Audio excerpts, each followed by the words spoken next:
Everybody's a diamond, you just got to polish it. I'm going to come and sit on your right here. Yeah, no problem.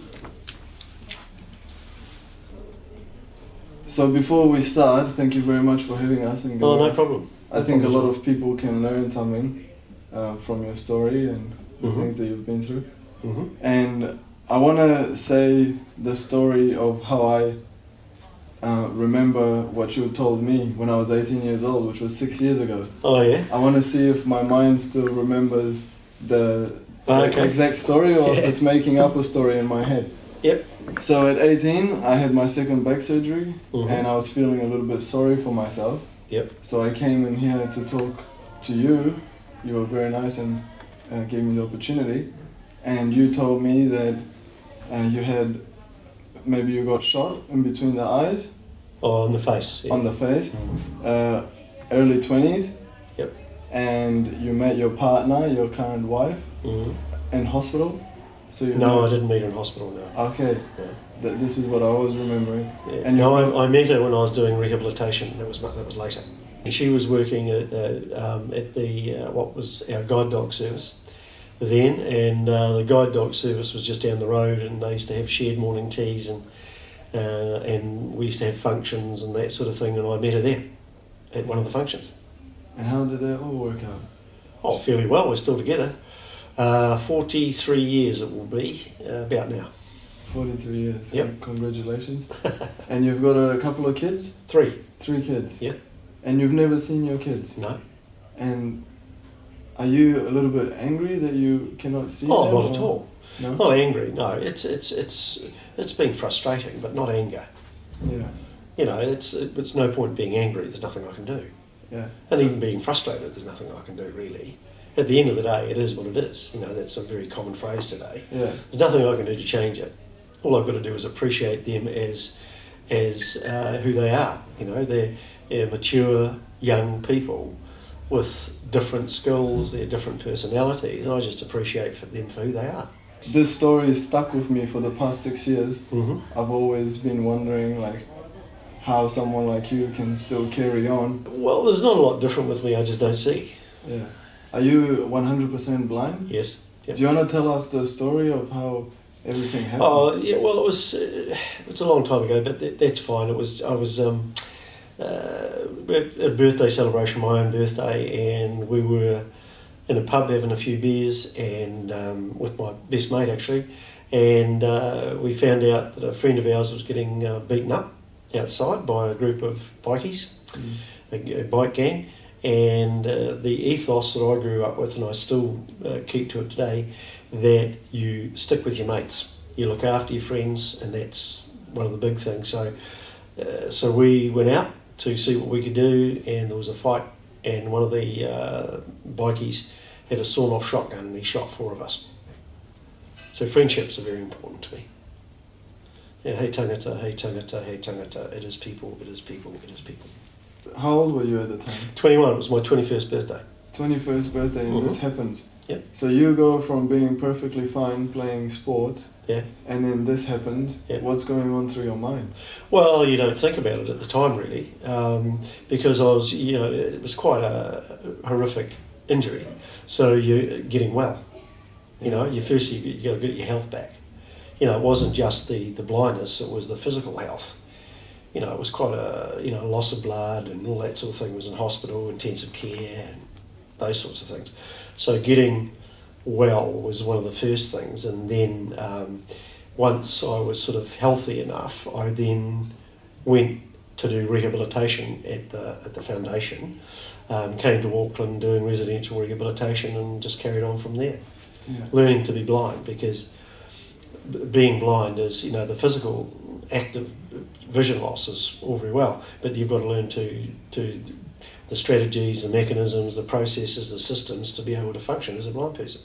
And that's what I had to do. I had to learn to be blind, I had to learn to walk around, I had to learn to make a cup of tea, I had to, it's all very well like me when I'm wearing the right clothes that match and all that sort of stuff. How can you tell which is a white shirt, which is a blue, or, black socks and white socks, or, Yeah, it's interesting that you say that, because someone was wondering what your perception of colour is.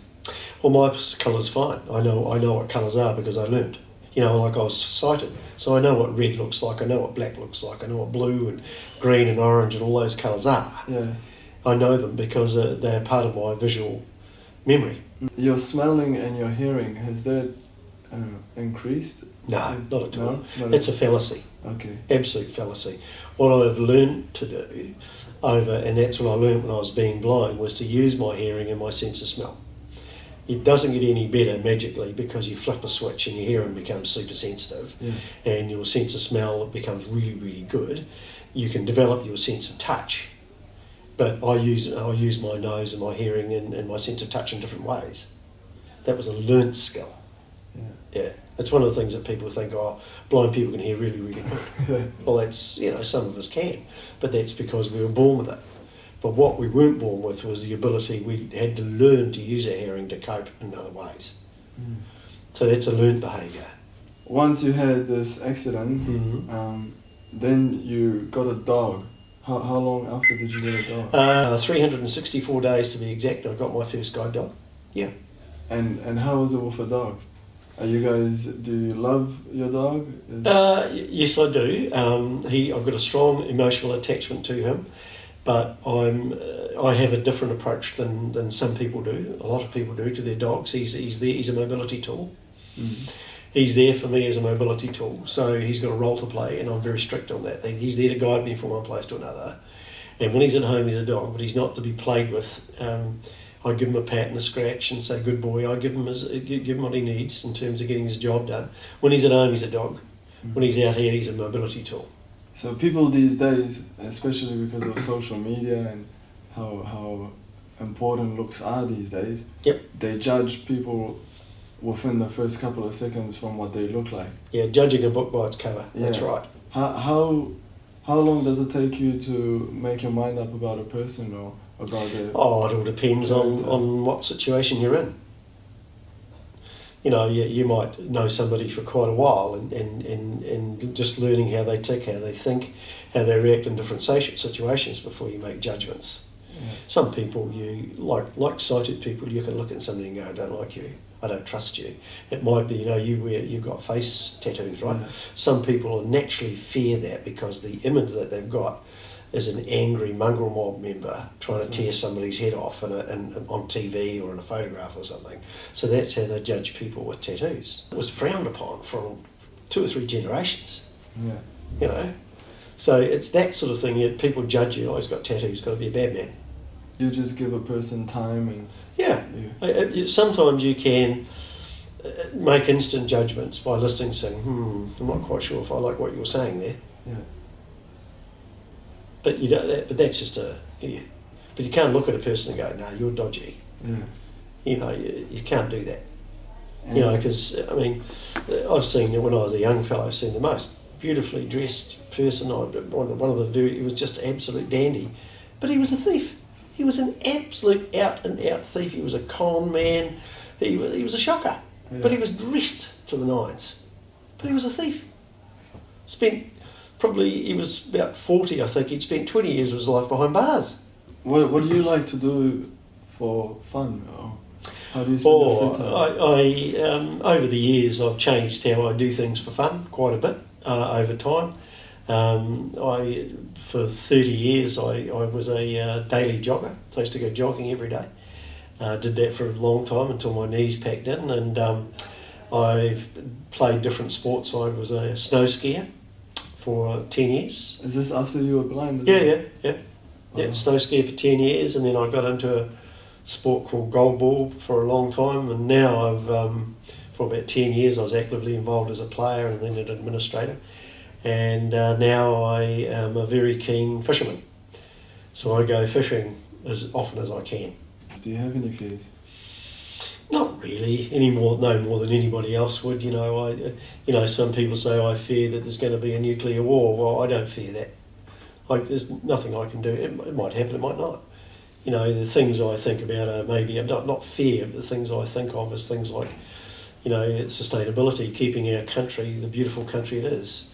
I'm privileged to go out fishing, all the time, so I get to be out on the water.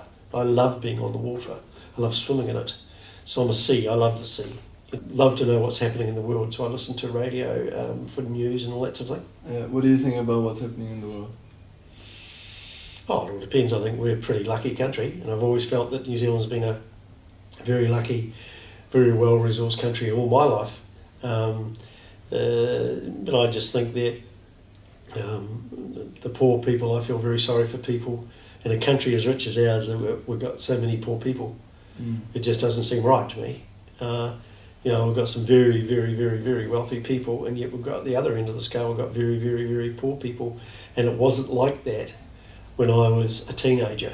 Yes, there were people who weren't as well off, but we've got people now living in poverty. Terrible, terrible poverty. And it shouldn't be like that. I live in an area that's really nice. It's a middle class suburb, and 5 kilometres away is some of the people living in some of the worst conditions in New Zealand. That's not right. So I don't like that. Internationally, there's not a lot I can do. I'm very much a socialist. I believe in sharing the resources amongst people. This job that you do, what is your job? Oh, it's a varied job. My formal title is Access and Awareness Advisor. My role is to working with the community. Anybody that wants to know about blindness, that's my job, is to make that work for them. I do a lot with transport providers in terms of advice on how they can best work with blind people. I work with organisations around designing streetscapes, that's footpaths and intersections, roads, buildings, bridges, anything like that. So they're more suitable. Yeah, so they can actually work for blind people. Yeah, that's what I do. I do guest speaking from time to time, and I get to talk to people about blindness and being blind. Is there any advice that you have for people out there that are suffering from depression, anxiety, and they don't know what to do in their future? They're scared about the future. What do you have to say to them?